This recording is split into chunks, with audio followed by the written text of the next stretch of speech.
தந்தை மகன் தூய் ஆவியின் பெயராலே ஆமேன். ஆண்டவர் உங்களோடு இருப்பாராக, உம் ஆன்மாவோடும் இருப்பாராக. அன்புமிக்க சகோதர சகோதரிகளே, இன்று தாயாம் திருச்சபையானது ஆண்டின் பொதுக்காலம் 27வது ஞாயிற்றுக்கிழமையில் அடியெடுத்து வைக்கின்றது. இதுவரையில் இறைவன் செய்த அனைத்து நன்மைகளுக்கு நன்றியை தெரிவித்துக் கொள்வோம்.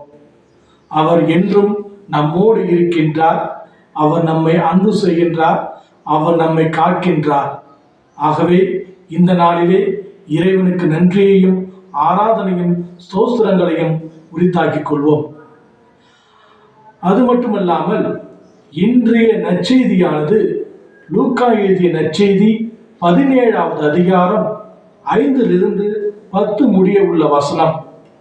இந்த நற்செய்தி நமக்கு கூறும் செய்தி என்னவென்றால், சீடர்கள் இயேசுவிடம் வந்து, ஆண்டவரே, எங்கள் விசுவாசத்தை மிகுதியாக்கும் என்று கேட்கின்றார்கள்.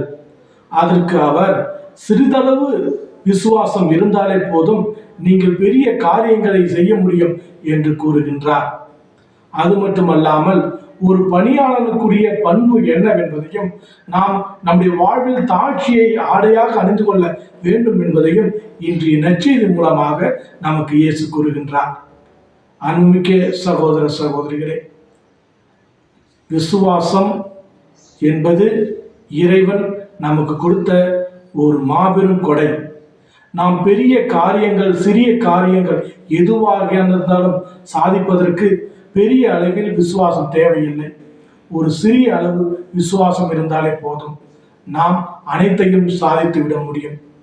இரண்டாவதாக, இயேசுவின் அன்பு சீடனாக நாம் நமக்கு கொடுக்கப்பட்ட பணியை சிறப்பாக எந்த ஒரு எதிர்பார்ப்பும் இன்றி செய்ய வேண்டும்.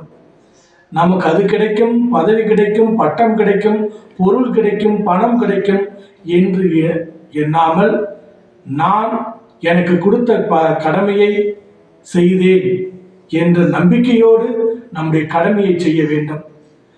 இறைவன் நம்மை ஆசீர்வதிப்பார். இறைவன் நம்மளோடு கூட இருக்கின்றார். அவர் நம்மை அன்பு செய்கின்றார் என்ற ஆழ்ந்த விசுவாசமும் மட்டும் இருந்தால் போதும், நம்மை எவராலும் எதுவும் செய்ய முடியாது.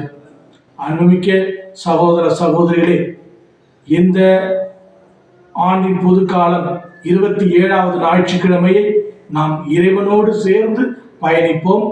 நம் ஆண்டவர் இயேசு கிறிஸ்து நம்முடைய தேவைகளில் அவர் துணையாக இருந்து நமக்கு வேண்டிய அனைத்து ஆசிரியையும் நிறைவாக தருவார்.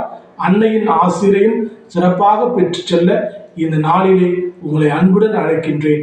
எல்லாம் வல்ல இறைவன் தந்தை மகன் தூய திரு ஆவி நம் அனைவரையும் ஆசீர்வதித்து வாழ்த்தி நம்மளோடு கூட இருந்து நம்மை காப்பாராக.